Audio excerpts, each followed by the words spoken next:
इस वीडियो में बच्चों हम लोग बात करेंगे कि एग्जाम के ठीक 1 महीना पहले किस तरह का स्ट्रेटजी, किस तरह का प्लान बनाएं जो आपका यूजीसी नेट एग्जाम निकालने में आपको हेल्प करेगा। ठीक है, एक चीज हम आपको पहले क्लियर कर दे रहे हैं। देखिए, हम कोई जादू मंत्र ऐसे नहीं फूंक देंगे कि आपका एग्जाम निकल जाएगा। ठीक है, और ना ही हम आपको ये बताने वाले हैं कि भाई इसी को पढ़ो, इसी को पढ़ने पे आपका मार्क्स आ जाएगा। ये कोई नहीं बता सकता। ठीक है, अल्टीमेटली आपको मेहनत करके ही एग्जाम निकालना पड़ेगा। क्लियर? तो इस वीडियो में जो बात करेंगे मेनली एक प्लान, एक स्ट्रेटजी बताएंगे जो आपको फॉलो करना है, जिससे आपको एग्जाम निकालने में बहुत हेल्प मिलेगा। तो उसी में हम कुछ कुछ पॉइंट्स लिख के रखे हैं। ठीक है, तो चलिए एक एक करके सब पे बात करते हैं।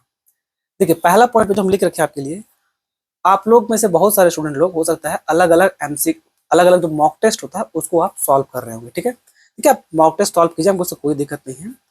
बट मॉक टेस्ट ना काफी नहीं होता है आपका यूजीसी नेट जेआरएफ एग्जाम निकालने के लिए। ठीक है, मॉक टेस्ट का जो पैटर्न होता है ना, वो आपका यूजीसी नेट का जो पैटर्न है, जिस तरह क्वेश्चन आपका यूजीसी नेट एग्जाम में पूछा जाता है, वो पैटर्न उससे वो मैच नहीं खाता है।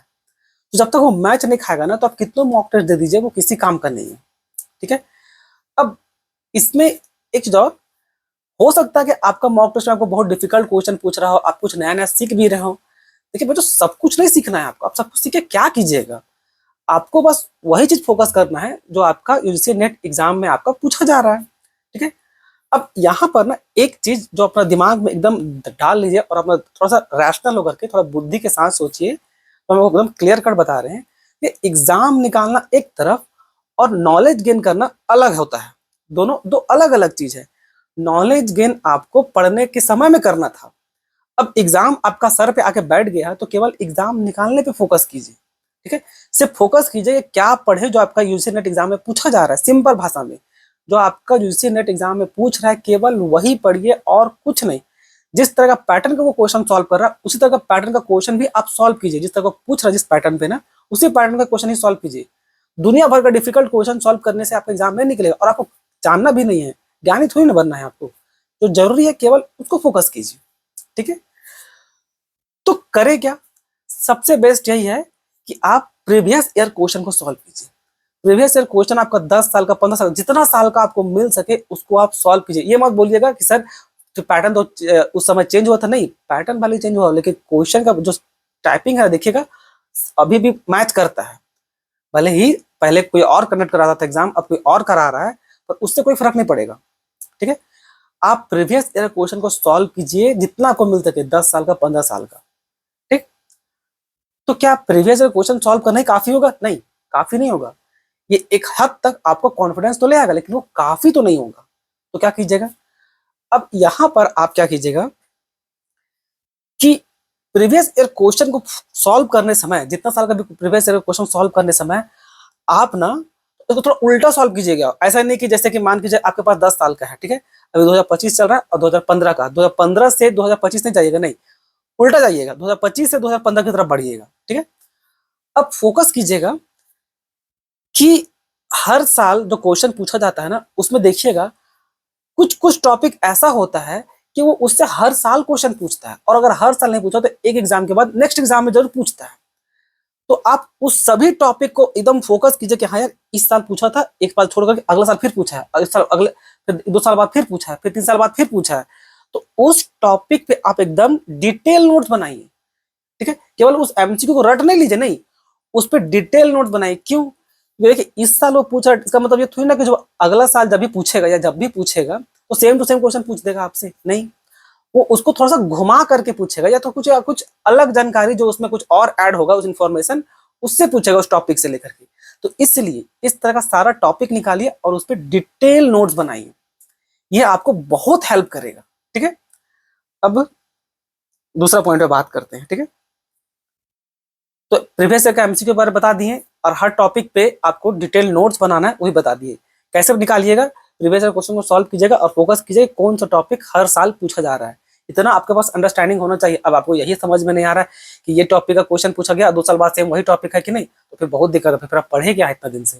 अगर आपको समझ में नहीं आ रहा है कि ये टॉपिक और 2 साल बाद जो टॉपिक पूछा वो सेम है, तो ये आपको पता होना चाहिए। ठीक है, अब डिटेल नोट्स बना लिए।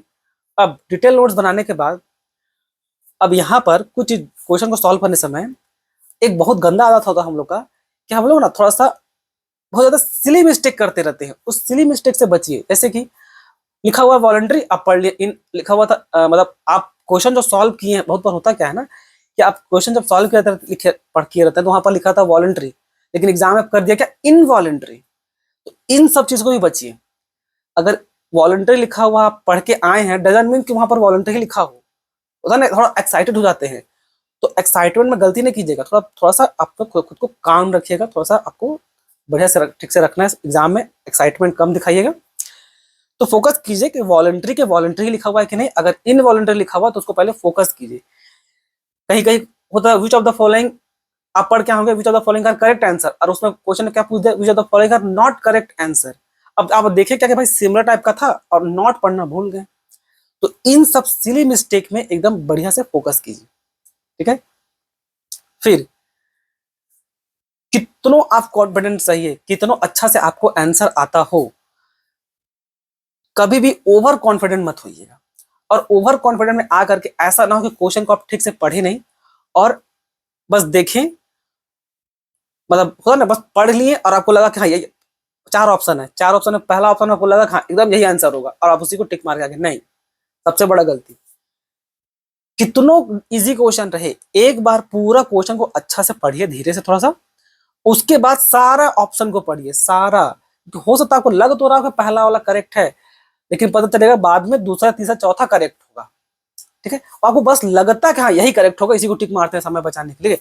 मानते हैं थोड़ा सा समय लगेगा, लेकिन एक बार कम से कम रीड कर लीजिए, जरूर रीड कीजिए। हैबिट डालिए अभी से हैबिट डालिएगा तो आदत हो जाएगा।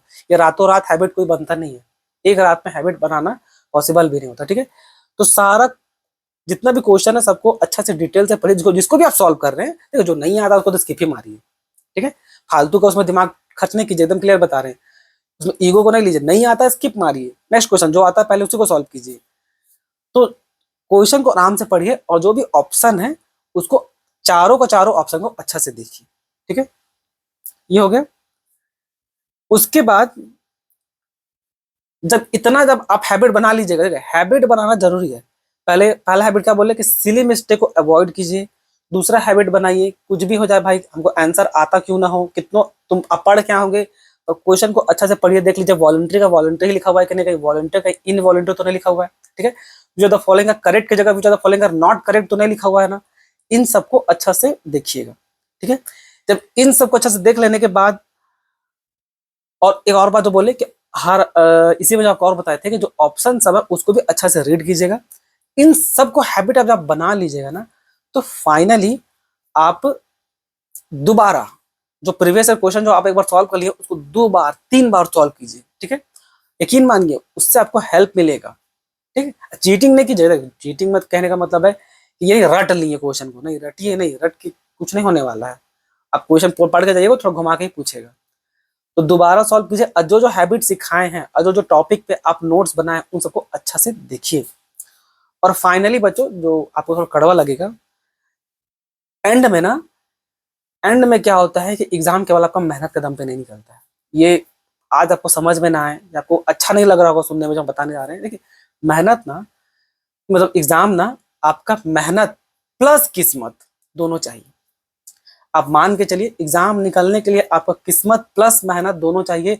जब तक आपका मेहनत और किस्मत आपस पर टकराएगा नहीं ना, एग्जाम नहीं निकलने वाला। आप कुछ कर लीजिए, आप रात दिन पढ़िए। अरे आप लोग ऐसा क्यों सोचते हैं कि केवल आप पढ़ रहे हैं और आपका जो कॉम्पिटिटर है वो नहीं पढ़ रहा है? अरे वो भी पढ़ रहा है भाई।